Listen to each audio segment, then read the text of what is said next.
하나님의 말씀은 골로새서 1장 24절부터 29절까지 교독을 하시겠습니다. 내가 이제 너희를 위하여 받는 괴로움을 기뻐하고 그리스도의 남은 고난을 그의 몸된 교회를 위하여 내 육체에 채우노라. 내가 교회 일꾼 된 것은 하나님이 너희를 위하여 내게 주신 경륜을 따라 하나님의 말씀을 이루려 함이니라. 이 비밀은 만세와 만대로부터므로 감추었던 것인데 이제는 그의 성도들에게 나타났고 하나님이 그들로 하여금 이 비밀의 영광이 이방인 가운데 어떻게 풍성한 것을 알게 하려 하심이라. 이 비밀은 너희 안에 계신 그리스도시니 곧 영광의 소망이니라. 우리가 그를 전파하여 각 사람을 권하고 모든 지혜로 각 사람을 가르침은 각 사람을 그리스도 안에서 완전한 자로 세우려 함이니 이를 위하여 나도 내 속에서 능력으로 역사하신 이의 역사를 따라 힘을 다하여 수고하노라. 아멘. 하나님이 살아계심을 믿는 사람들이 하나님을 섬기는 것이 영적 생활입니다. 신앙생활에 대해서 우리가 많이 듣고 배웠지만은 우리는 그 신앙생활이 과연 이 땅에서 많은 사람들이 시행착오를 일으키는 것과 달라야 한다는 사실을 늘 알고 또 자신을 돌아봐야 됩니다. 자칫하면은 종교생활을 하기 쉽고 자칫하면은 신비주의에 빠지기 쉬운 것이 신앙생활입니다. 어떤 사람은 예수를 수십 년 믿었지만은 아직도 하나님이 예배를 통해서 우리를 만나주심에 대하여 확신을 갖지 못한 사람도 있고 기도하면서도 하나님이 내 기도를 들으신다는 확신을 가지지 못한 사람도 있습니다. 그리고 내가 이 세상을 떠난 순간 저 하늘에 갈 수 있을 거라는 소망을 담대히 가지지 못한 사람도 교회 나온 사람 가운데는 적지 않습니다. 혹시 이 가운데에도 그런 사람이 있을지 몰라요. 성경을 하나님 말씀이라고 하지만은 이 말씀을 읽어도 들어도 배워도 아직도 자기에게 그 말씀이 와 닿지 않아서 남의 일 같고 예배를 드리러 오는 시간이 버겁고 지루하고 힘들어서 얼른 끝내야겠다는 마음만 앞설 수도 있습니다. 다 이것이 지금 고행 중입니다. 종교 생활하는 겁니다. 찬송할지라도 노래의 아름다움에 취해서 자기 영혼이 하나님 앞에 상달시키는 노래가 아니고 겉도는 노래만 된다면 이것 또한 참 신앙생활을 할 수가 없을 겁니다. 우리는 많이 배우지만은 또 매주간 예배하지만은 시동이 걸린 차마냥 엔진의 힘이 바퀴에 전달되어서 바퀴를 돌려가지고 차가 나가는 느낌. 운전하시는 분 알고 있죠? 차가 나가는 느낌. 그렇게 신앙생활은 시동이 걸려서 움직이고 그것을 느끼면서 속도를 더 내기도 하고 줄이기도 하고 조절하는 그런 실감처럼 영적 생활은 실감 나야 됩니다. 이게 신앙생활입니다. 그런 사람은 예수 그리스도를 구주로 믿고 또 내가 그리스도인 되었다는 사실에 대해서 기쁨과 담대함이 있고 다른 사람에게도 이를 전하는데 주저함이 없습니다. 이러한 영적 생활은 성령에 의해서만이 가능하다는 사실을 우리는 요즘 몇 주간 동안 계속 듣고 있습니다. 교회 생활은 신앙생활이고 신앙생활은 성령에 의해서 가능합니다. 왜냐하면 사람은 처음부터 이 땅에 태어난 순간부터 하나님과 길을 달리하고 있어요. 그것을 다른 말로 하면 죄인이라고 하는 것입니다. 길이 다릅니다. 생각이 다릅니다. 여러분이 자녀를 낳아 키워보실 때에 그 아이가 첫 말할 때부터 첫 말과 첫 번째 행동 자체가 어쩜 그렇게 부모가 생각했던 것과 똑같은 말하고 똑같은 일하는지 감탄과 감격 속에 사는 사람이 혹시 있습니까? 아이가 태어났지만 눈을 맞출 때까지도 한참 시간 걸리고, 입이 있지만 그 입에서 비슷한 발음 나오기까지, 옹알이까지도 무척 시간 걸리고, 그 다음에 옹알이한 말 가운데서 마치 옥석을 가리듯이 드디어 알아들을 수 있는 말, 아빠, 엄마라는 말이 나올 때까지 애간장 타고 힘듭니다. 나오자마자 아빠, 엄마 안녕! 이런 애 보셨어요? 창세일이 없습니다. 그리고 그 말하는 것이 더디고 훈련될 때까지 참 많은 인내가 필요하고 가르침이 필요하죠. 그리고 이제 그 아이가 말할 때 기뻐서 어떨지 모릅니다만은 이제 그놈이 움직일 때 보면요, 문제 복잡해집니다. 요즘 할머니들이 아마 다들 하나 둘씩 결심이 서갈 겁니다. 손주 좋긴 하지만 힘들다. 그래서 오는 건 반갑지만 가는 건 더 반갑다. 웃는 사람 다 마음속에 깊은 공감이 있어 그래요. 반갑죠. 왔니도 잠깐이에요. 왜? 나를 쉬게 하지 못합니다. 잠도 못 자게 하고, 깨었을 때에도 어쩌면 내가 한 일하고 정반대 일하는지, 야, 가만히 있어라. 가만히 있습니까? 움직입니다. 움직일 때 내가 마음에 드는 것처럼 설거지도 하고 청소하고, 천만의 말씀입니다. 정리된 거 흐트러뜨리고, 속상해. 나중에는 정말 애 키우는 게 힘들다 생각해요. 요즘에 그 어린이집에서 일어난 일들 보고 근심 많습니다만은, 그 보육교사들이 하는 일 자체가 옳진 않습니다만 일면 공감하는 부분도 있어요. 애 키워본 사람 압니다. 말 되게 안 듣죠. 내 아이들도 때로는 잠 안 잘 때 그냥 입을 틀어막아가지고 수면제 먹여버릴까 싶은 마음도 있는데, 남의 애를 가만두겠습니까? 나와 관계없는 아이들인데, 다만 직장에서 기르는 아이들인데, 그것도 한둘이 아니고 주렁주렁 열 몇 명씩 지칩니다. 인간 이상 짜증날 수 있겠지요. 아이가 태어나서 말하는 것, 행동하는 것, 부모의 계획과 정반대고 맞지 않습니다. 이것은 하나님 앞에 인간의 모습을 보는 것 같아요. 인간은 태어날 때부터 그 말이 하나님 마음에 드는 말 하지 않습니다. 또 일생 동안 가만 놔두면은 그 행하는 바는 100이면 100가지 다 하나님과 어긋나는 길 갈 수밖에 없어요. 그래서 성경은 뭐라는 거 아니? 육신의 생각은 하나님과 원수가 되나니 이랬어요.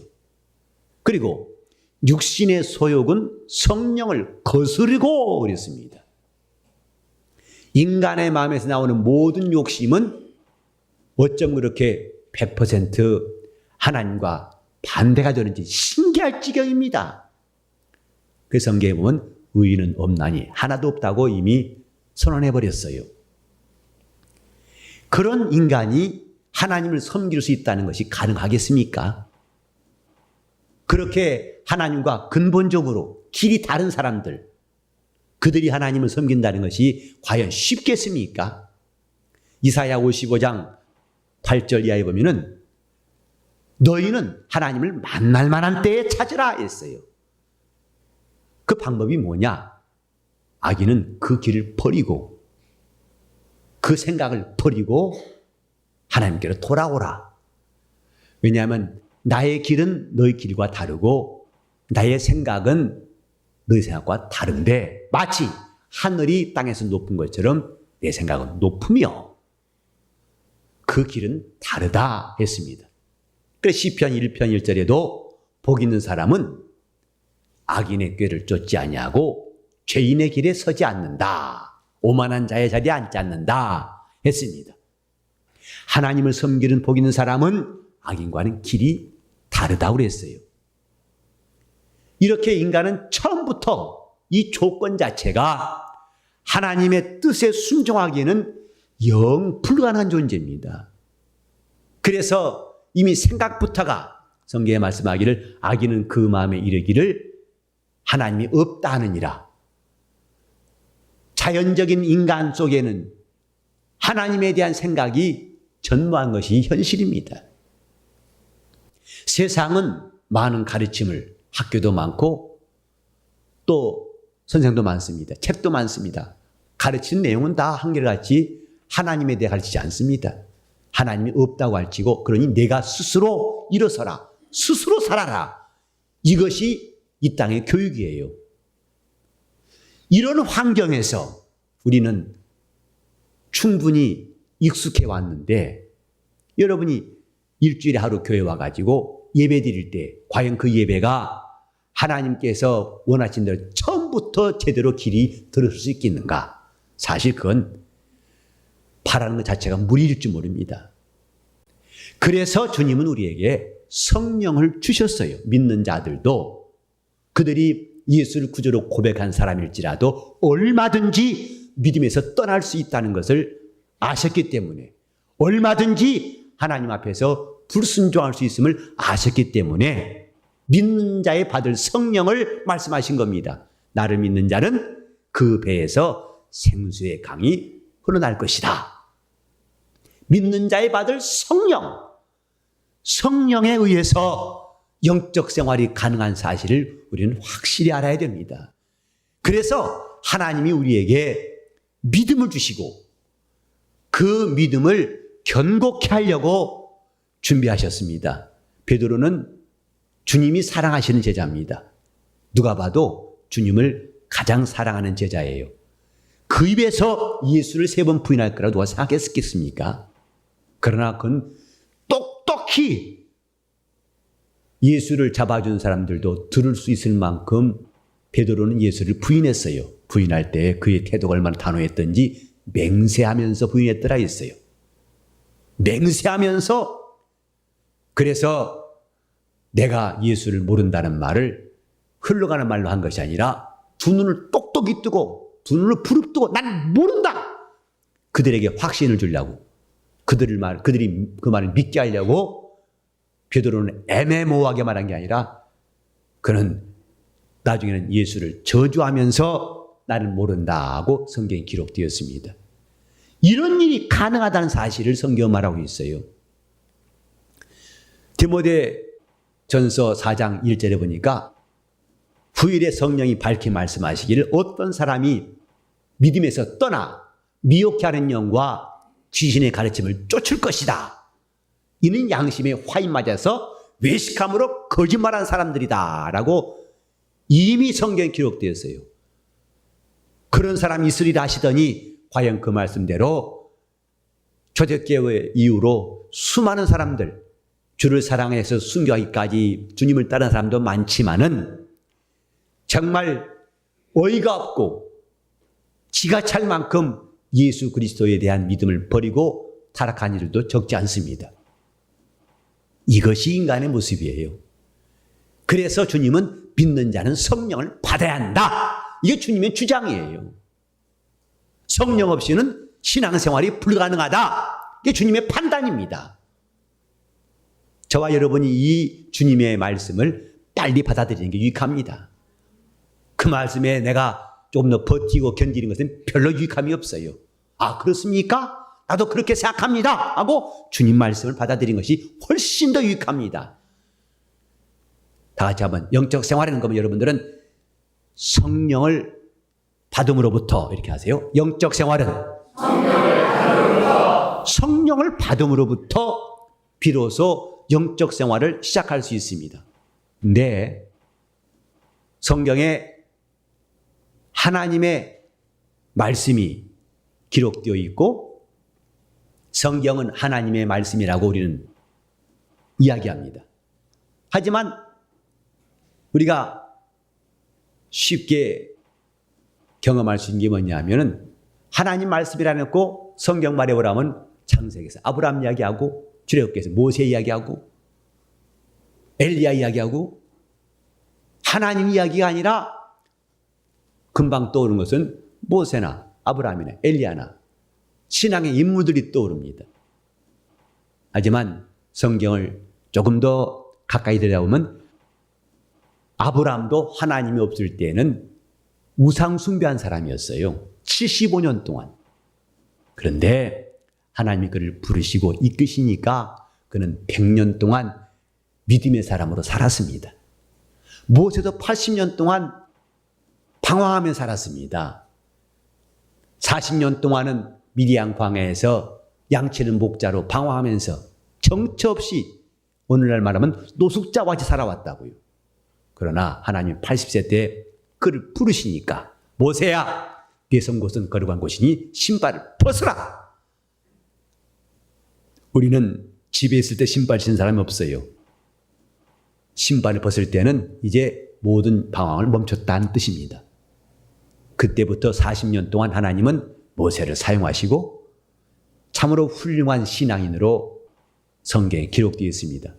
그러니까 성경은 아브라함 얘기가 아니라 아브라함에게 하나님이 함께 하신 이야기, 하나님이 아브라함을 움직이신 이야기, 모세를 움직이신 이야기, 엘리야를 움직이신 이야기, 다 이런 이야기들이에요. 그때 하나님은 사람 몸 바깥에서 그들을 이끄셨어요. 마치 그 달구지 소가 수레를 이끌어가듯이 몸 밖에서 그들을 인도하셨습니다마는 예수 그리스도의 교회가 세워진 다음부터 그 증인들의 입에서는 신기한 말이 나와요. 그게 뭐냐면 그분이 내 속에 계신다 하는 것이었어요. 내 안에 계신다.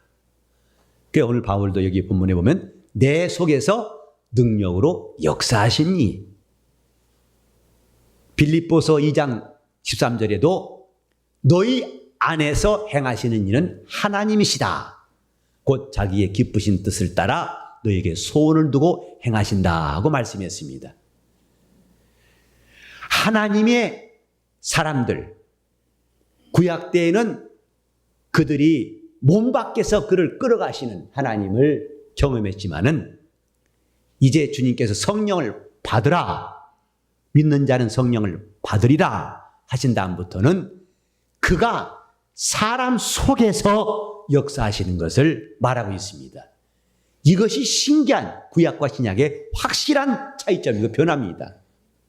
그래서 바울도 말하기를 이제 내가 산 것은 내가 아니요 내 안에 그리스도께서 나를 위해 몸버리신 그리스도를 위해 살고 그리스도가 살아계신 것이다 라고 말했어요. 내가 산 것은 내가 아니요 그리스도가 사신 것이다 라고 말했어요. 다시 말해서 하나님이 내 안에 계시다고 말한 사람들이 그때부터 그들의 공통된 증거가 뭐냐면 내가 아니고 그분이다 하는 말씀이에요. 곧 주어가 바뀌었어요. 신앙생활은 주어가 바뀔 때 제대로 할 수 있습니다. 불신앙과 신앙의 차이는 주어가 달라요. 내가 아니고 그분이다.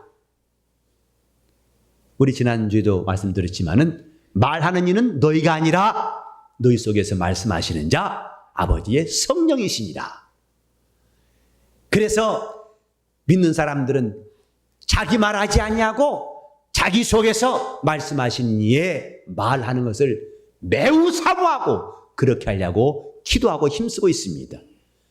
그래서 내 속에서 그분이 하시는 말씀, 그게 믿음의 언어예요.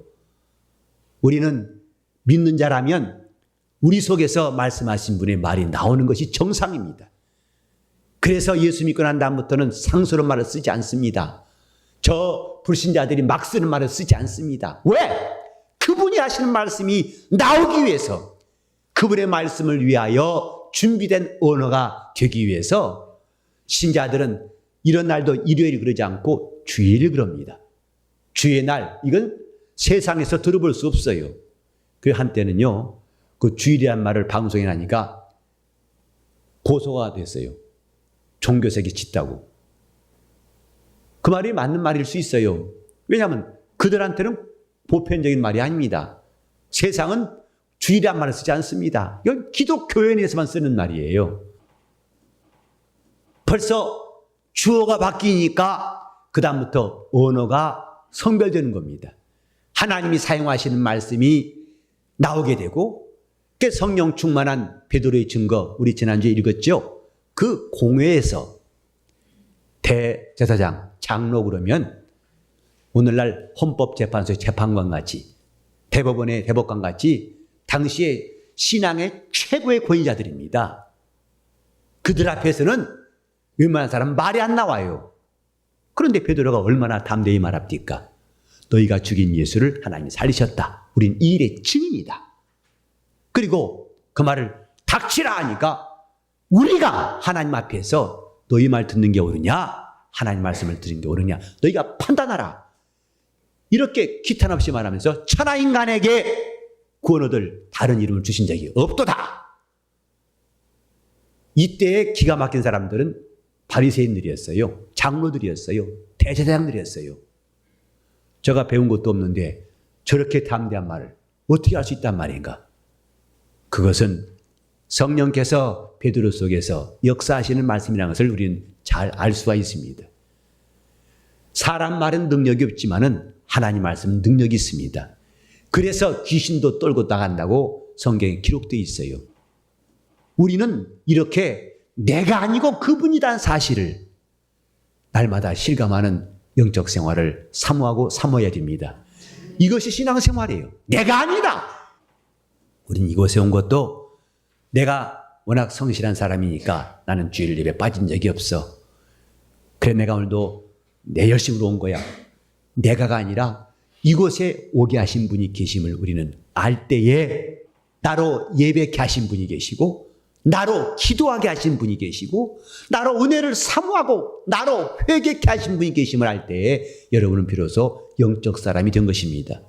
하나님이 성령으로 역사하심에 대해서 우리 교회는 충분히 앞으로도 참으로 구체적으로 많이 알았으면 해요. 저는 앞으로 이런 시리즈 설교를 몇 주 동안 할지 모르겠습니다만은 이미 몇 주간 우리는 지나왔어요. 바로 성령이 우리에게 오셔서 진리 가운데로 인도하신다는 그 말씀부터 계속 시리즈로 하고 있는데 오늘 말씀은 내 속에서 역사하시는 이 하나님이 누구시냐? 곧 성령이 누구시냐? 내 속에서 역사하시는 이. 그래서 내가 아니라 그분이 우리에게 살아 역사하심으로 우리를 운전하시는 것, 이것이 신앙생활입니다. 신앙생활은 주인이 있는 것입니다. 곧 지금까지 내가 주인인 줄 알았더니 하나님이 내 영혼을 인도하시는 내 영혼의 주인이신 것을 깨달을 때부터 비로소 신앙생활을 제대로 할 수 있어요. 로마서 14장 8절에 보면은 우리가 살아도 주를 위하여 살고 죽어도 주를 위해 죽나니 우리가 사나 죽으나 주의 것이라고 말했어요. 내 영혼의 주인이시기 때문에 사는 것도 죽는 것도 그를 위하여 그분이 주인이시기 때문에 그분을 위해서 사는 것이 우리의 신앙생활입니다. 오늘 저와 여러분 속 이런 변화, 주어가 바뀌는 변화가 우리 모두에 있길 바랍니다. 이 가운데는 우리 교회 나오신 지 오래되신 분도 있고 오늘 처음 나오신 분도 있을 거예요. 그러나 그건 관계없어요. 똑같이 필요한 것은 주어가 바뀌어야 됩니다. 우리 다 같이 한번 내가 아니고 그분이다. 시작. 내가 아니고 그분이다. 시작. 내가 아니고 그분이다. 이런 변화가 실질적으로 있을 때부터 우리는 신자로 살아갈 수 있어요. 성경도 내가 아니고 그분이 기록하시고 그분이 알게 하시고 그분이 깨닫게 하시고 그분이 믿게 하시고 그분이 알게 하시기 때문에 그때부터 성경이 열린다는 사실을 실감할 수 있습니다. 저도 이 성경을 읽은 지가 오래됐습니다만은 처음에 성경 볼 때에 여러분이 경험한 것과 똑같은 경험을 저도 했습니다. 읽지만은 이 말씀이 무슨 뜻인지, 그러니 남에게 가르친다는 것을 상상할 수 있겠습니까? 하지만 이제부터 여러분들에게 말씀드릴 수 있는 것은 이 성경을 알게 하십니까? 이 성경이 마치 전체가 다 큰 하나의 화살표 같이 방향이 있어서 이정표와 같아서 A부터 B까지라고 하는 저녁부터 아침까지, 이 음부에서 영광의 하늘까지, 저 죄악 가운데서 멸망할 진노의 자식에서부터 영광의 하나님 자녀까지 성경에는 하나님의 화살표가 있어요. 이것을 깨달은 다음부터 저는 담대히 성경을 말하게 되었습니다. 그러나 이것은 제가 머리가 좋아서 오랫동안 믿으면 되는 것이 아니라 그분이, 내가 아닌 그분이 비로소 성경에 눈을 뜨게 해주신 것이라고 저는 담대히 고백할 수 있습니다. 내가 아닌 그분이.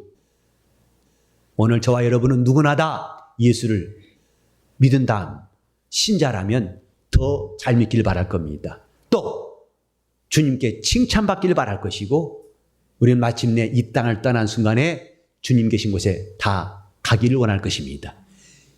신앙생활의 결국은 영혼의 구원이에요. 믿음의 결국은 영혼의 구원이라고 히브리서 10장 끝절에 말씀하고 있어요. 영혼의 구원입니다. 그런데 그런 변화는 주어부터 바뀌어야 됩니다. 내 속에서 역사하시는 분, 이것을 실감할 때부터 우리는 이런 변화가 시작됩니다. 하나님께서 우리에게 고행하라고, 내 스스로 해결하라고 하셨다면 기독교에는 은혜란 말이 한마디도 없을 것입니다만은, 오히려 기독교에는 은혜란 말이 수두룩해요. 은혜가 하도 많아서, 우리 집 큰아이 이름이 원래 은혜였습니다. 태어날 때부터 하나님이 정말 하나님이 돕지 아니하시면 이 땅을 볼 수 없던 그 위험한 순간에 하나님이 도우셔서 태어났기 때문에 저는 두말할 것 없이 저는 은혜라고 했는데, 5학년 때, 초등학교 5학년 때 아빠 이름 좀 바꿔주세요 그래요. 그 이유가 뭐냐 했더니, 교회 주일학교 갔더니 은혜야 하니까 사방에서 이은혜, 고은혜, 박은혜, 조은혜, 은혜가 얼마나 많은지, 그래서 나 부르는지 쟤 부르는지 모르겠다는 거죠. 그래서 제가 이름을 바꿔줬어요. 그러나 그 은혜에서 떠난 이름은 아닙니다. 은혜를 받은 자여 평안할지어다 하는 그 뜻으로 이제 이름을 지었는데, 자, 교회 나오면 은혜란 말이 참 많습니다. 그저 은혜 받으세요. 목사 축도할 때 처음에 주 예수 그리스도의 은혜가, 예수 그리스도의 은혜가 있으라. 그 은혜란 말은 뭐냐 하면 그분이 이미 우리에게 이뤄놓으신 걸 말하는 거예요. 이미 주신 것을 말하는 거예요. 이미 허락하신 것을 말하는 것입니다. 교회 와서는 여러분이 개척할 것이 아무것도 없어요. 만들어야 할 것이 아무것도 없어요. 왜? 주님이 다 이뤄놓으셨어요. 죄사함도 그분의 은혜고, 우리가 영원히 잘 되는 것도 이미 주님이 만들어 놓으신 것이고, 다 장치해 놓으신, 완전하게 그분이 다 장치해 놓으신 것들입니다. 그런데 중요한 것은 그것들을 실감할 수 있는 기회가 있어야 한다는 것입니다. 그것들을 누릴 수 있는 사람들이, 과연 내가 주 예수 안에 들어오니까 은혜가 풍성하구나라고 말할 것입니다. 하지만 안타깝게도 주님이 다 이뤄놓은 것에 비해서 그걸 누리는 것은 지극히 적어요. 평안도 성경에 많이 나와 있습니다만 평안하지 않습니다. 우리 삶 가운데, 일주일 동안 가운데 여러분 평안한 순간 몇 퍼센트나 있습니까? 마음이 지극히 평안한 시간 얼마나 있습니까? 내가 과연 신자인지 아닌지 스스로가 헷갈릴 만큼 마음이 불안하고 쫓기고 근심하고 염려하고 걱정하고. 그런데 성경은 이미 너희 마음과 생각을 하나님의 평강이 지키실 것이다 그랬는데, 그런 주님이 이미 마련하신 것들을 누리지 못하고 있어요. 이것을 누리게 하신 분이 성령이십니다. 그를 위해서 역사하신 분이 성령이세요. 예수께서 이뤄놓으신 일들을 우리 안에 옮기시는 이가 성령이시라 이 말입니다. 그러니 영적 생활은 시작부터 끝까지 성령으로 하는 것만큼 다른 방법이 없어요. 자, 영적 생활은 그러면 성령으로 이렇게 하세요. 영적 생활은 성령으로. 영적 생활은 성령으로. 영적 생활은 성령으로. 성경에도 성령으로 봉사하며 교회에서 하는 봉사도 성령으로 봉사하고 또 예수께서 성령으로 가르치시더라 했어요. 가르침도 성령으로, 기도도 성령으로 기도하며 그랬어요. 하나님이 주시는 은사도 성령으로, 열매도 성령의 열매가 있다고 말씀했습니다. 오늘 기독교에는 성령 없이는 단 한 가지도 알 수도 없고 맛볼 수도 없고 갈 수도 없고 들을 수 없다는 것을 우리는 깨달아야 됩니다. 그래서 우리 속에 능력으로 역사하신 이가 꼭 필요한 것을 실감하고 실감해야 됩니다. 디모데전서 1장 12절 보면은 바울이 말했어요. 나를 능하게 하신 주님께 감사한다고 했어요. 바울은 자신이 능력이 많다고 하지 않고 나를 능하게 하신 분이 계시다고 말했어요. 또 빌립보서 4장 13절에 보니까 내게 능력 주시는 자 안에서 내가 모든 것을 다 할 수 있느니라. 바울은 자기에게 능력 주신 분이 계심을 우리에게 소개했습니다.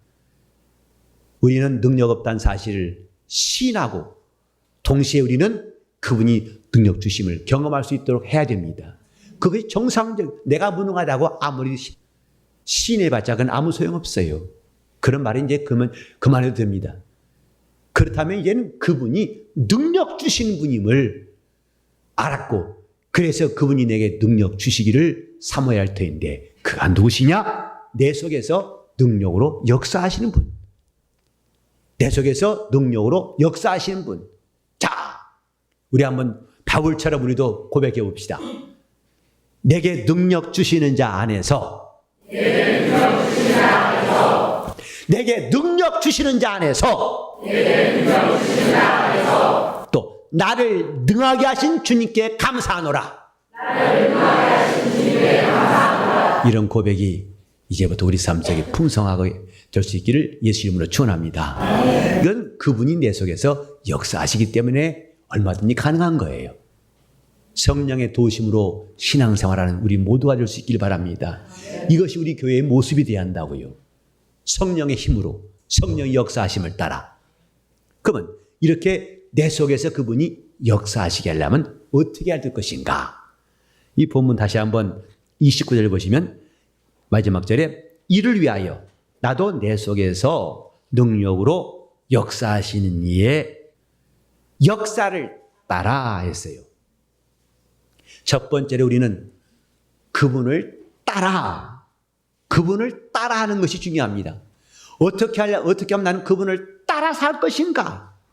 그분을 따라서 하려고 하는 우리의 마음이 첫 번째로 필요한 겁니다. 신앙생활은 그분을 따라서 하는 겁니다. 예수님께서도 나를 따라오너라 하셨어요. 그의 부르심의 내용이 뭐냐? 나를 따라오너라. 나를 따라오너라. 우리는 그분을 따라가려고 말씀을 배우는 겁니다. 주님이 어떻게 말씀하셨는가? 무엇 하셨는가? 그걸 보려고 성경을 더 깊이 배우는 겁니다. 그분을 따라가려고. 그래서 순종이란 그분을 따르는 것입니다. 순종, 간단한 말이면 그분을 따르는 거예요. 그분이 하자고 하신 대로 하는 것, 그게 순종이에요. 기도도 주님께서 겟세마네에서 심한 통곡과 눈물과 기도로 간구와 소원을 아뢰었다고 히브리서 5장 7절에 말씀했는데 그렇게 주님이 기도하신 것처럼 따라서 할 때에 그분이 우리 속에서 역사하시는 거예요. 그분을 따라서 하는 것, 순종하는 겁니다. 목사들에게서 자꾸 이제 많이 오가는 말이 뭐냐면 교인은 목사를 닮는다 하는 말이에요. 목회하게도 강의 때도 종종 그 말을 합니다. 교인들은 목사를 따라서 한다. 따라서 해요. 그래서 정말 충만한 교회 보면요, 목사가 기도한 것 따라서 기도합니다. 목소리 똑같아요. 쓰는 말 똑같아요. 그래서 이 교회 교인이 딴 교인이 금방 기도하면 알 수 있다는 거죠. 참 그건 바람직한 일입니다. 기도하는 것도, 그 다음에 예배하는 것도. 제가 이제 기도 끝나면, 제 기도하다 끝에 예수 이름 받도록 기도 올립니다. 사실 좀 이게 구시대 말이거든요. 받들어다 하면 예수 이름 받들어. 그냥 예수 이름으로 할 수 있는데도 저도 워낙 습관이 돼가지고 이름을 받들어서 예수 이름 받들어. 그 다음에 기도합니다. 아니라 기도합니다보다 더 조금 높임을 하고 싶어가지고 기도 올리옵나이다. 여러분 따라하기 힘들죠? 근데 기도를 간절히 하다 보면은 따라서 하는 사람도 있어요.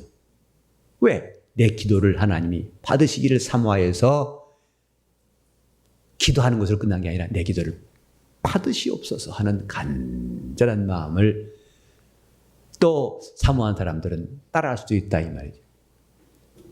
그런데 이게 목사를 따라하는 것도 좋지만은 더 중요한 것은 주님을 따라서 역사하신 일 역사를 따라서 바울은 주님이 하신 일을 따라서 하려고 결심한 사람입니다. 그래서 그가 예수의 복음을 위해서는 자기 목숨을 조금 더 귀한 것을 여기지 않는다고 사도행전 20장 24절에 말씀했어요. 은혜의 복음을 전파한 일을 다 마치려면 내 목숨을 조금 더 귀한 것으로 여기지 않는다. 왜냐하면 그는 죽기까지 복종하신 예수 그리스도의 마음을 알았기 때문에 따라서 한 겁니다. 우리가 내 속에서 그분이 역사하시게 하려면 이제부터 주님을 따르는데 힘쓸 수 있기를 예수 이름으로 축원합니다. 그분을 따르는 겁니다. 그분을 따르는 겁니다. 그래서 우리가 기도하면서 주님은 어떻게 기도하셨을까? 우리 예배하면서 주님은 어떤 예배를 받으시고 우리가 어떻게 따라하기를 원하실까? 이럴 때 주님은 여러분 마음을 감동하시고 점점 더 신앙생활에 성장을 허락해 주실 것입니다. 두 번째로는 여기에 힘을 다하여 라는 말이 있어요. 그분이 역사하시기 위하여 힘을 다하여. 근데 우리말에 번역된 것과 원문은 조금 좀 다른 뉘앙스라 생각합니다. 원문 보면은 힘을 다하란 말은 이기기를 다투며 이렇게 되어 있어요. 이기기를 다투며. 고린도전서 9장 27절에도 이기기를 다투는 자마다. 근데 그 이기기를 다툰단 말과 힘을 다한단 말과 똑같은 단어를 쓰고 있어요. 그래서 우리는 주님을 따라서 하는 시작, 그 중간도 있지만 마지막까지 끝까지 마치 경기를 시작했으면 경기를 이기려고 이기기를 다투는 것처럼 주님을 따르는 것도 흉내만 내는 것이 아니라 기어코 주님을 따르려고 이기기를 다투는 자마다 경기에 승리하는 것처럼 이기기를 주님을 따르기를 다투어서 기어코 주님을 따르는 사람들이 내 속에서 그분의 역사하심을 볼 수 있다 이 말입니다. 이기기를 다투는 자마다 자 우리 힘을 그러니까 여러분 볼 때는 그냥 힘을 다하여 힘쓰란 말이야 이 아니라 이기기를 다투는 자 경기에 이기려고 할 때 선수들은 최선을 다하죠. 원문이 바로 그런 뜻이다 이 말이에요. 자, 그러면 제가 힘을 다하여 여러분들은 이기기를 다투며 하세요. 힘을 다하여 이기기를 다투며 기도도 기도하다가 기도 시작은 기도인데 끝은 참으로 끝난 사람들. 그래서 기도에 나오다 보니까 분명히 기도하는 자세를 취했는데 자고 있어요. 그것은 이기기를 다툰 것이 아니다 이 말이에요. 또 성경을 읽는데 시작은 성경을 읽는 자세였는데 나중에 들으니까 자고 있어요. 이것은 이기기를 다툰 것이 아니다.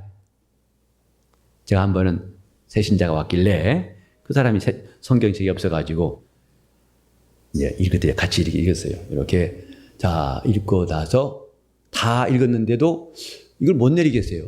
이 옆에 보니까 이렇게 안 보고 보니만 이 사람이 이걸 보고 있는 것 같더라고요. 그래서 한참 들고 있었습니다. 설교 시작해서 애들 두고 있었는데요. 이게 너무 오래돼가지고 봤더니 자고 있어요. 그래서 제가 헛수고하고 말았습니다. 시작은 성경을 읽고 있는데 그 다음엔 자고 있단 말이에요. 그것은 이기기를 다툰 것이 아니다 이 말이죠. 우리나라 선수들이 경기를 잘할 때 해설이 연결입니다. 오늘 우리가 아주 한 수 높은 팀 만나가지고 투지 정신력이 굉장합니다. 이기려는 마음이 굉장합니다. 이겼습니다. 칭찬하지요. 분명히 기량은 딸려요. 근데 정신력으로 승리했다고 합니다. 이기려는 마음이 있기 때문에 기었고 이겼다는 것을 칭찬한 장면을 보게 됩니다. 마찬가지입니다. 주님을 따르지만은 주님이 하라신 말씀들 하지만은 시작만 그럴싸한 것이 아니고 기어코 경기에 이긴 사람 마냥 힘을 다하는 것이 필요하다 이 말입니다. 세 번째로 수고하노라. 그분이 역사하심을 사모한다면 수고하는가. 이 수고한다는 말이 뭐냐면 열심히 해서 마침내 피곤해질 때까지란 뜻이에요. 피곤이 올 때까지 열심을 내는 것, 이걸 수고한다고 표현되어 있습니다. 우리는 정말 주의 일에 힘을 다하여 마침내 피곤하여 지칠 만큼 그렇게 주님을 위해서 일하고 사모한다면 그 영혼은 복 있는 사람, 주님은 그 속에서 역사하시고 또 역사하실 것입니다. 우리 모두가 내 속에서 역사하신 이젠 내가 아니요 그분이다. 그분이 나서시고 그분이 역사하시는 신령한 변화가 있기를 예수 이름으로 축원합니다. 신앙생활에는 이런 변화, 주어가 변화되어야 됩니다. 이 시간 기도하실 때 내 속에서 역사소서. 자, 한번 따라합시다. 내 속에서 역사소서. 내 속에서 역사소서. 믿음이 안 들어간다고 고민하지 마세요. 그분이 역사하실 때 믿음이 생깁니다. 그분이 감동하실 때 여러분 앞에 길이 보입니다. 그분이 역사하실 때 안 되는 것도 되게 하시는 것을 꼭 믿으시고 시간 내게 역사하시도록, 그래서 우리가 그분을 따르고 이기기를 다투고 마침내 피곤하여 기운이 지나여 다 내가 지칠 때까지 그분을 사모하고 또 열심을 낼 수 있도록 다 잡시면서 통성으로 기도하시겠습니다. 하나님 아버지, 우리가 하나님 말씀 읽어야 주옵소서. 하나님 아버지, 지금까지 우리가 광야 40년을 지나온 이스라엘처럼 또 미디안 광야에서 유리하면서 목동이 된 모세처럼 또 조상 대대로 우상 섬기는 일했던, 우상 만드는 일했던 75년 동안 일했던 아브라함처럼 이렇게 어두웠던 시간들이 다 바뀌게 도와주시되 주어부터 바꿀 수 있도록 내가 아니라 그분이시란 주어부터 바꾸는 놀라운 역사가 우리 안에 있게 도와주시옵소서. 이는 내 속에서 능력으로 역사하신 이의 역사를 알기 때문에 이제 이를 따르겠사오니 도와주시옵소서. 우리 성도들 가정마다 심령마다 이런 변화가 있도록 역사하여 주옵소서. 그래서 밤 같은 날들이 아침이 되게 도와주시옵시고 안 되었던 것이 되고 또 더 많은 역사가 있도록 하나님께서 인도하여 주옵소서. 주님, 우리 성도들의 영혼이 이제부터 내가 아니다 하는 자기를 부인하는 역사를 모두가 경험하게 도와 주시옵소서. 내가 알려고 했던 것, 그것이 막힐지라도 하나님이 알게 하시면 다 통달케 하심을 꼭 기억하게 도와 주시옵소서. 한 주간 동안도 이 새로운 한 달 동안 우리는 이렇게 내 속에서 역사하시는 이의 역사를 따라서 힘을 다할 수 있도록 도와 주시옵소서. 예수 이름 받들어 기도를 드리옵나이다. 아멘.